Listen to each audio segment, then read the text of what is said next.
Hi folks, Ian Ebbitt here from Slip the Jab podcast, here for another edition of the Slip Tip of the Week. Alright, today we're going to be talking about the spinning back fist. I mention this because this is used on the small stage to the big stage.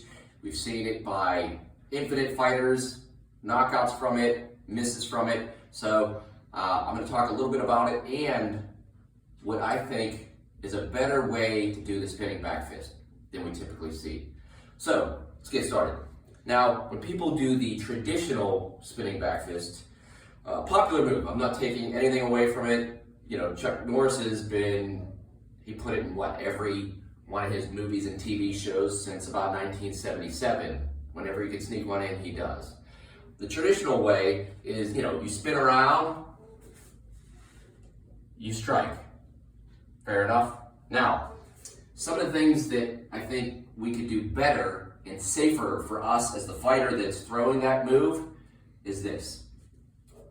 As I mentioned, you spin around traditionally and you hit. So we typically have our hand like this, and as we spin, we sort of snap it out when we hit the target and then carry through. A couple dangers that leaves us with is, as we spin, this part of your hand has a good chance of catching a skull or something hard that's going to break your own hand. No good for us, right? Also, when people snap fully out as they hit the target, if that target or body part moves a little bit in, we can hyperextend our elbows. So whether my opponent moves in a little bit or blocks or throws something else, and I don't know this in my spin, my target was here, it moves here, all of a sudden I could get hurt a little bit. So, a couple things to remove it is do a spinning hammer fist instead of a back fist. And when you do it, don't fully extend to a straight arm as you hit and go through the target.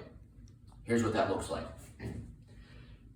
I spin and I throw. I have my hammer fist, not my back fist, hammer fist, and then I keep the swing and I keep my arm bent a little bit. See the degree?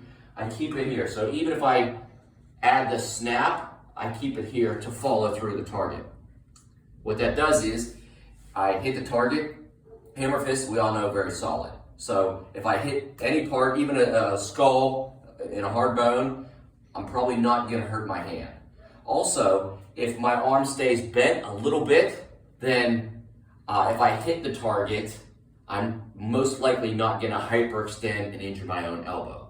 So it's going to come through, and I keep the follow through with the rest of the twist of my body.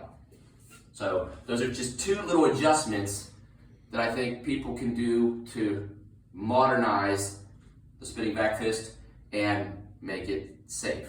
Here it is. I'll show you on the bag a little bit. I'm here, spin, chamber, and then as I go, so I didn't do the whole thing. I'm just doing the finishing motion to show you the power you can still get from it, but still not put yourself in that danger of hurting the back of the hand or breaking your hand and hyperextend. Because again, if I spin and that target moves towards me and I do traditional here, that's how you get that hyperextended elbow. So spin, there it is. That's what I got, folks. Modernize your spinning back fist into a spinning hammer fist. Don't do full extension and probably drop your opponent and not injure yourself. Thanks, folks. As always, Ian Ebbitt, co-host, Slip the Jab podcast. Don't forget to tune in. Don't forget to subscribe. We're everywhere now. I appreciate it. Take care.